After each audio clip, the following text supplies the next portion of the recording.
thought I'd do a video on some of my favorite books and also give a little bit of a suggestion for those people who may be starting out on the path of paganism, witchcraft, and Wicca.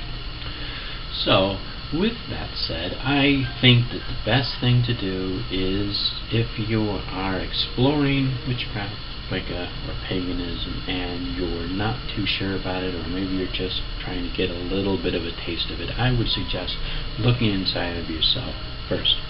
Find out what it is that you basically believe about things, and study a lot of various things.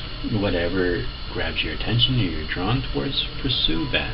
I don't think that there's anything wrong with having too much knowledge or information. One other thing, especially if you're studying paganism, witchcraft, and Wicca, is you want to have a little bit of a foundation. You want to have some kind of a cultural background. You want to have some understanding of the heroes, the gods, the goddesses, what various things mean. One of the reasons why you want to do this is so that you have a understanding of the mythology, the symbols. You have a connection to the deities that you are getting in touch with. But you have a reference point. If you're studying witchcraft without having any kind of a structure to it, then I don't know how beneficial it's going to be for you. I think it's going to be very difficult for you to identify with Hecate if you don't have an understanding of where she comes from and what her symbols are. So, anyhow, enough of that. So, one of the great books when I studied Celtic mythology was this. It was a book by Charles Squire. Now, he has Welsh mythology in here, he has Irish mythology, and a little bit of Arthurian mythology. So this is a great book. There's also some other authors out there, Lady Gregory, who has written especially Irish, Irish-specific legends. That is a really good book to give you a basic understanding of Celtic mythology. Another one is the Mabinogion. This one happens to be translated by Lady Charlotte Guest. There's some other books on the Mabinogion out there. That is another one. It is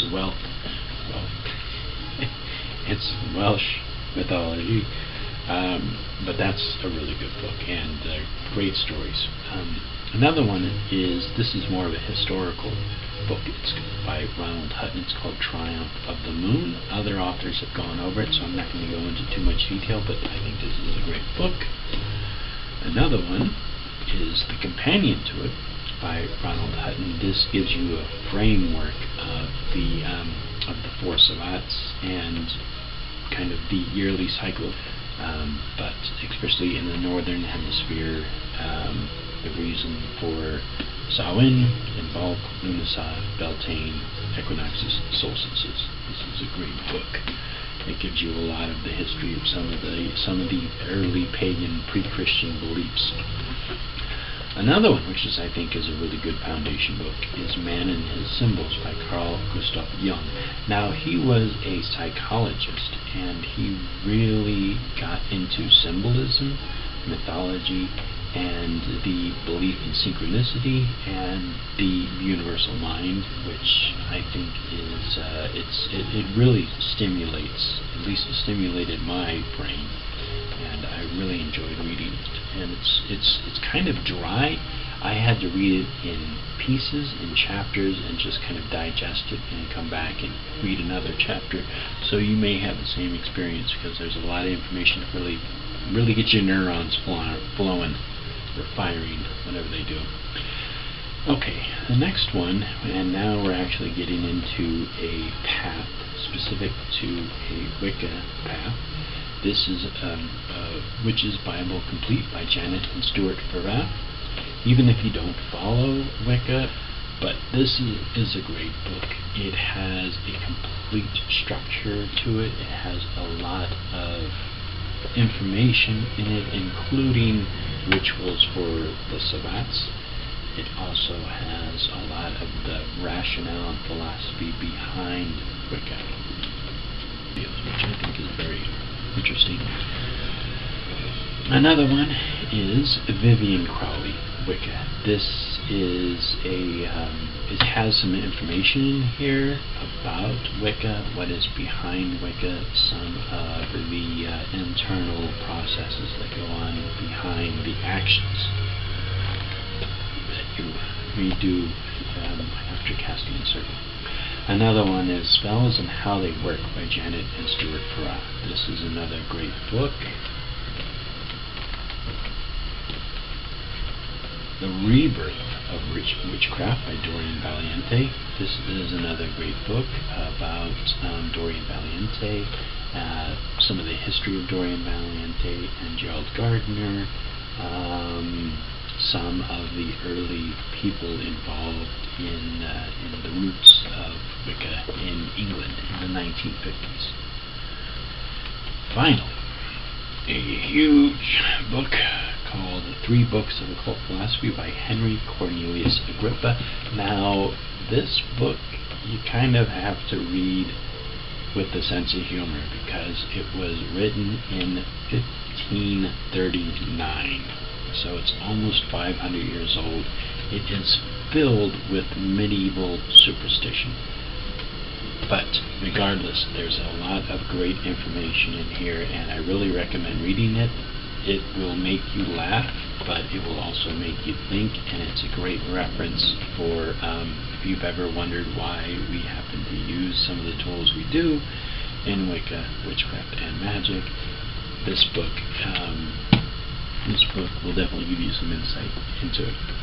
Now, there are 2 other books which I think every pagan person who identifies themselves as a witch or Wiccan should read, and that is the Malleus Maleficarium. I probably did not pronounce that correctly, by Henry Kramer and Jacob Springer. It's basically, it was called The Hammer of the Witches, but it was a book written to basically identify witches and what witches do, and it's a historical book, but I think it's really good for all witches to study that book. Another one is Transcendental Magic by Eliphas Levi. If anything, just so you can understand where the witch's pyramid comes from. If you get anything from reading this book, I hope you at least get that information, because people often do not understand where the witch's pyramid comes from. So if you've wondered why it is we get to will, to dare, to know, and to be silent, it is from this book. So there's probably a lot of other books which I should be recommending, but these are some of the basic foundation books which I think are essential for anybody studying Wicca, Witchcraft, and Paganism to read. So I hope this has been beneficial to you, and thank you very much. Blessed be.